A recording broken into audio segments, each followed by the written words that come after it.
So, looking at the parts of the liver first, we're going to lift up the diaphragm and then grab this probe. There is a sheet of connective tissue. This one's been ripped, but you can still see bits of it. There's a sheet of connective tissue that holds the liver up to the diaphragm, and that's the falciform ligament. Okay. Ideally, this would be a nice long sheet going all the way back. The other thing the falciform ligament does is it divides the liver into our left and right lobes. Okay, so you can subdivide them that way. In the middle of the right lobe, see that green deflated balloon, greenish black? That's the gallbladder. Okay. Now, if I lift up both of the right and left lobes and kind of pull the stomach out of the way, right there, that tongue sticking out at me, that is the caudate lobe of the liver, right there. Now, keeping the liver up, flip everything, all the intestines over to the left side. Here's the right kidney. These two parts are the quadrate lobe of the liver. They sit above the right kidney. So quadrate above the right kidney. Caudate is the little one right above the stomach. Okay.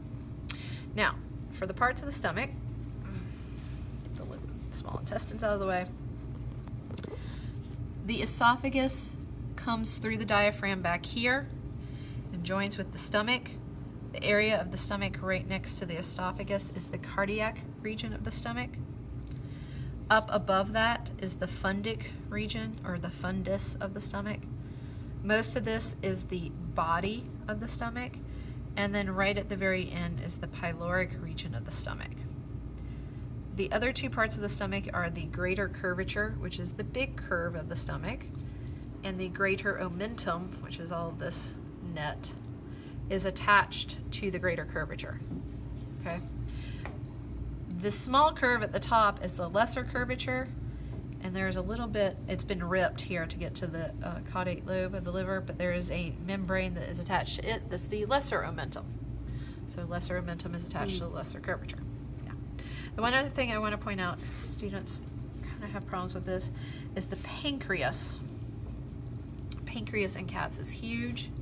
It starts over here behind the stomach, and it's kind of L-shaped. I'm tracing it, tracing it, tracing it. It comes over, and it's along the duodenum too. It always looks like chewed gum to me. So, that's the pancreas.